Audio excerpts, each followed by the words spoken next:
Hello friends and welcome back to another nail art video. Today I am going to share with you all the tips and tricks that are needed to create these very easy watermarble nail art designs. So the first step is apply a base coat on your clean and dry nails and let the base coat dry off completely. After this, use a white base polish and apply that on all your nails because a white base polish helps the colors to pop out when you're going to watermarble. So this is an important step, and also remember to dry off the polish completely. The polishes I'm going to be using for this design are these sugar pop polishes, and the third step is applying a layer of Vaseline all around your nails so that it becomes easier to clean up the design afterwards.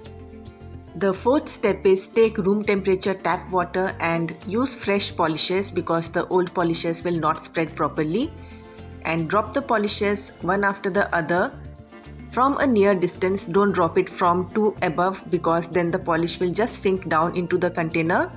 You can also touch the brush to the water a little bit if you want to, and some polishes spread much more quickly than the others, so you can alternate between the quicker spreading ones so that will help the other polish also to spread a little. And you can also tap the container if it does not spread quickly enough. So in this manner you have to keep on dropping the polishes and create the bullseye. When the bullseye is done, use a toothpick or any pointed thing that you have and start making the design as I've shown over here.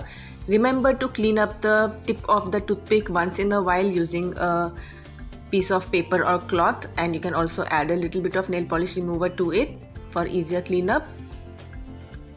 And then you can see I'm having a little bit of difficulty dragging the design because I was doing this during the hot summer season and the polish had kind of dried up because I was recording also.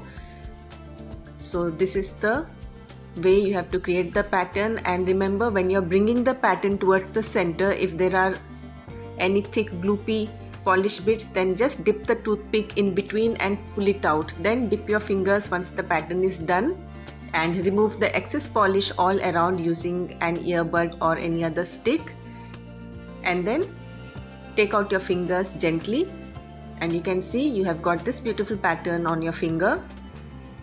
Afterwards, all you need to do is finish off the cleanup. So in this manner, since we had applied Vaseline, it becomes easier to remove the excess polish all around.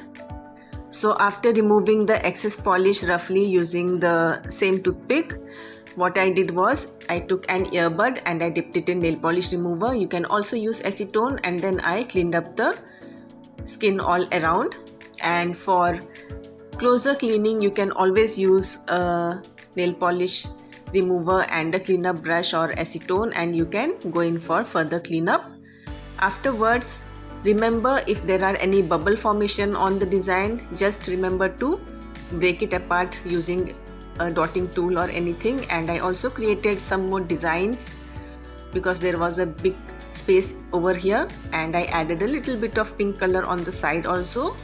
And the final seventh step is remember to seal in the design using a top coat, and I also used some micro beads to further decorate the nail art design. So the top coat helps to seal in the design because the watermarble pattern is really thin, and if you don't apply a top coat it will just come off quickly. So this step is very important for watermarble nails, and in this manner you can easily create your favorite watermarble nails using different kind of polishes and using different kind of patterns.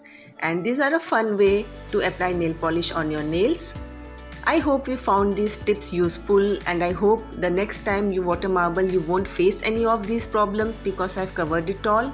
And on my pinky finger I applied this pink polish, and since I applied it on a white base it is looking a little bit more brighter, and I topped it off with the top coat. And my thumbnail was a broken one, so I used this yellow polish and topped it off with the top coat.